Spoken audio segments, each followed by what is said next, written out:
maintenant, 2 points vont être très importants à prendre en compte. Le premier, ça va être le rythme d'apprentissage. Parce que oui, tous les individus n'apprennent pas au même rythme, ça va donc être à nous de nous y adapter. Et le second point, c'est la variabilité. En tant que soigneur, on doit proposer à nos animaux un grand nombre de séances différentes chaque jour. Par exemple, sachez qu'il existe 12 versions de cette représentation, justement pour ne pas que nos otaries tombent dans une certaine routine. Alors je ne sais pas si vous le savez, mais les otaries sont des pinnipèdes. Comme les phoques, les morses ou encore les éléphants de mer. Bon, les morses sont très facilement reconnaissables grâce à leur grande défense. Ah, juste ici. Les éléphants de mer, eux, sont bien plus imposants puisque les mâles vont pouvoir aller jusqu'à 4 tonnes et ont un nez en forme de trompe bien reconnaissable. En revanche, je sais que phoques et otaries sont très souvent confondus. Et bien aujourd'hui, je propose de vous donner quelques astuces pour bien les différencier. Et pour bien les différencier, eh bien, il suffit de bien les observer. Par exemple, si nous prenons le déplacement dans l'eau, il sera très différent en fonction des deux espèces. En effet, les otaries, elles vont se propulser à l'aide de leur puissant nageoire avant, tandis que les phoques vont utiliser leur nageoire arrière. Et puisqu'ils sautent sur le déplacement, nous pourrons également parler du déplacement sur le sol, que phoques et otaries ne sont pas faits physiquement de la même façon. Comme vous pouvez le voir, les otaries, elles vont pouvoir se déplacer sur leurs 4 nageoires, et elles vont même pouvoir courir jusqu'à 25 km/h. Le phoque, quant à lui, possédant de toutes petites nageoires avant, elles ne vont pas lui permettre de soulever le poids de son corps pour se déplacer. Et d'ailleurs, regardez bien, puisque vous allez tout de suite assister à une petite imitation du déplacement du phoque.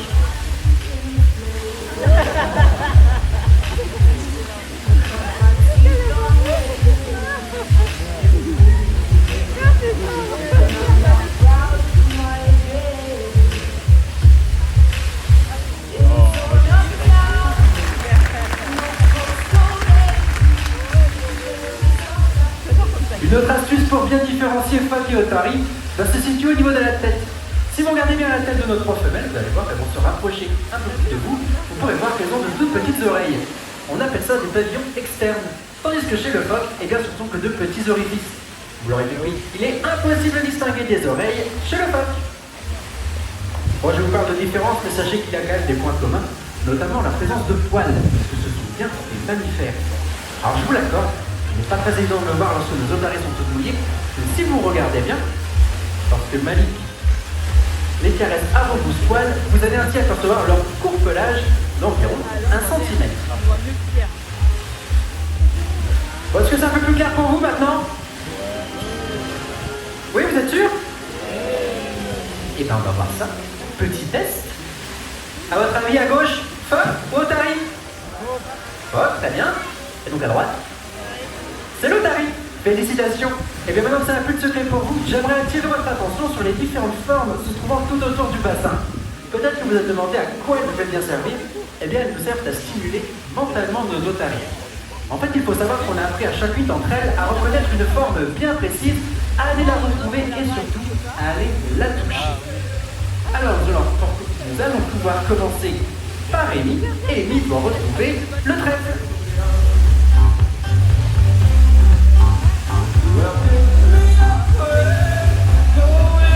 Bravo Amy. Autour de Grace, et Grace doit retrouver la croix.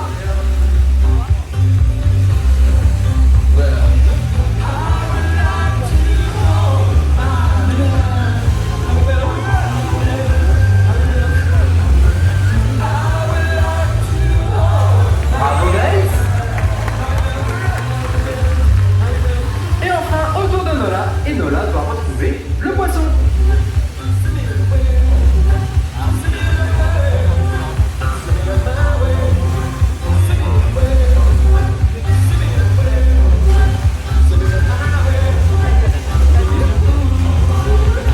Et bravo Nola.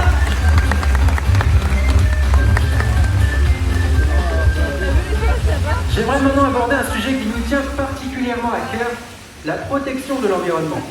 En effet, comme vous le savez, de nombreuses menaces pèsent sur notre planète. La pollution et la surpêche sont aujourd'hui des problèmes majeurs pour toutes les espèces que l'on voit disparaître. Effectivement, à cause de notre consommation excessive de plastique, les déchets vont se répandre et s'accumuler dans tous les océans. Les microplastiques vont contaminer tout l'agémentaire marine et provoquer des dégâts qui sont considérables. Gardons tous à l'esprit que n'importe quel déchet laissé à même le sol finira très certainement sa course dans les océans. Pour éviter cela, Il existe un geste très simple que tout le monde connaît. Et c'est Nola qui va tout de suite nous rappeler l'exemple à suivre.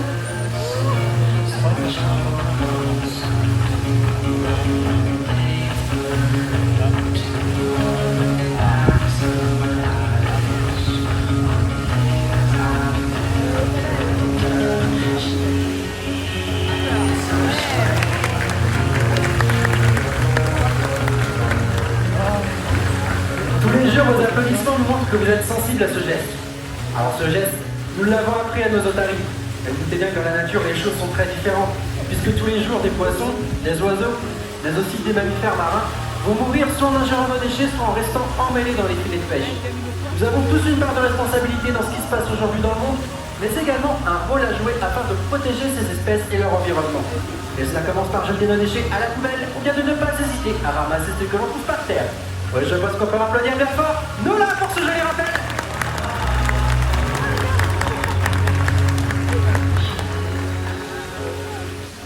J'aimerais de nouveau attirer votre attention sur les différentes formes qui sont tout autour du bassin parce que je ne sais pas si vous l'avez remarqué, elles ont été mélangées par nos collègues de la sécurité. En effet, tout à l'heure, je vous parlais de stimulation mentale. C'est-à-dire que si les formes étaient toujours au même endroit, d'une part, ce serait trop facile, et de deux, ça n'aurait pas grand intérêt. Et c'est maintenant qu'on va voir si vous avez bien suivi. Est-ce que vous vous souvenez de la forme de Amy? Le trèfle, oui. La forme de Grace? La croix. Et la forme de Nola? Le poisson. Bravo Grace. Bravo Amy.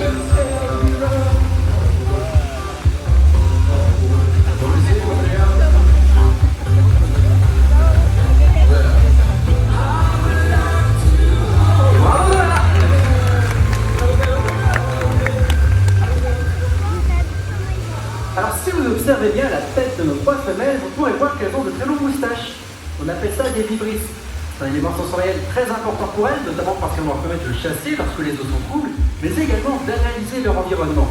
En fait, à chaque fois qu'on va placer un objet au-dessus du nez de nos otaries, le réflexe va être le même pour toutes. Leurs vibrisses vont se dresser directement vers cet objet afin de capter des informations très précises sur sa position. Et afin que ce soit un petit peu plus visuel pour vous, eh bien nous leur avons appris à maintenir de noix de coco en parfait équilibre.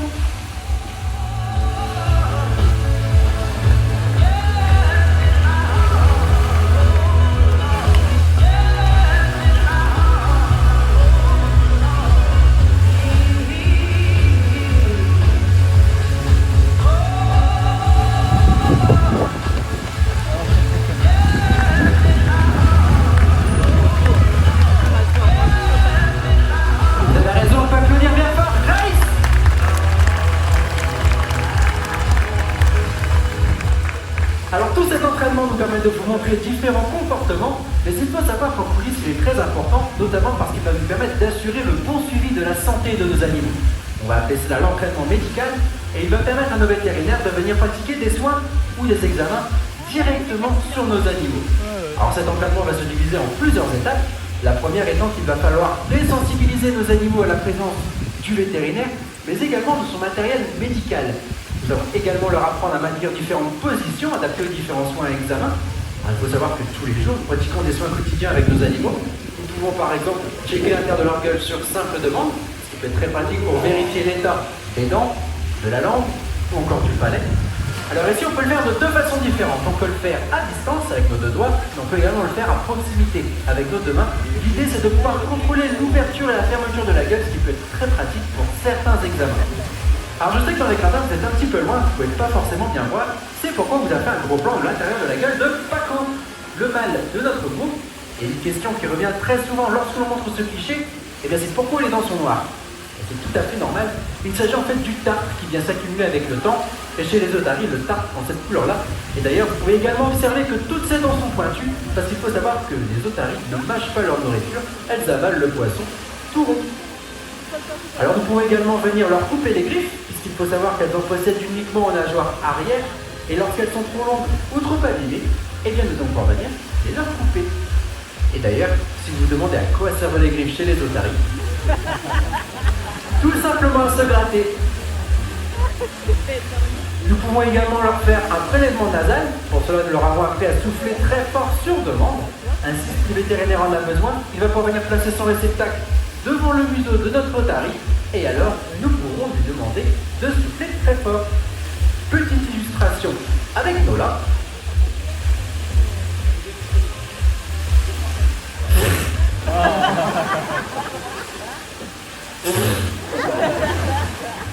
Des collègues qui sont d'humeur joyeuse. Merci Nola.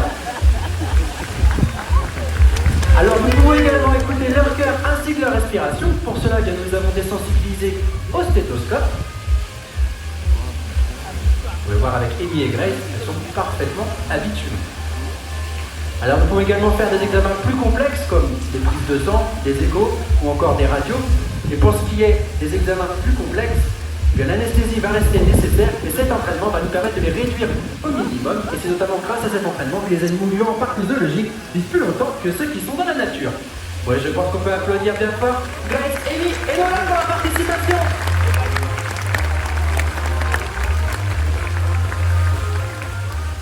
J'aimerais maintenant vous parler du cri de ces animaux que l'on appelle un aboiement. Et pour cela, eh bien, je vais vous lancer un petit défi. En effet, nous allons vous faire écouter 3 vocalises différentes. Et ce sera à vous de reconnaître celle de l'otari. Alors j'espère que vous êtes prêts. Tendez l'oreille, c'est parti.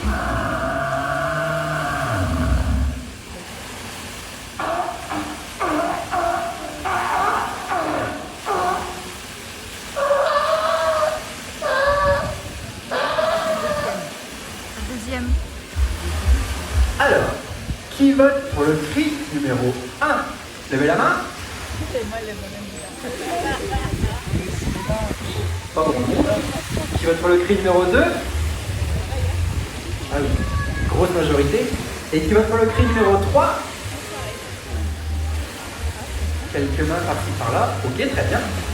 Et bien, félicitations à toutes celles et ceux qui ont voté pour le cri numéro 2. Félicitations à vous. Alors, pour information, le cri numéro 1, c'était celui du buffle. Et le cri numéro 3, celui du fennec.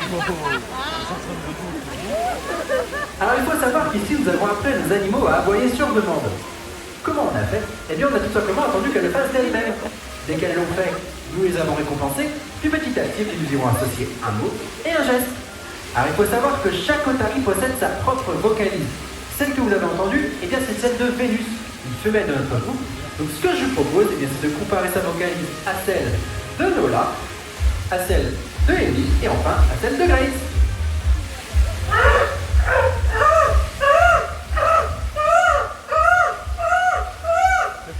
Merci Amy. Merci Nola.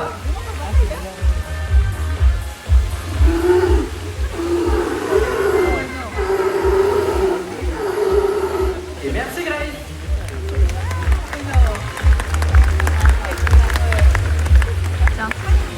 Alors jusqu'ici, vous avez pu voir évoluer nos otaries. Observez certaines de leurs capacités, mais vous allez voir dans quelques instants, elles ont encore de nombreuses aptitudes physiques. Alors à tout de suite.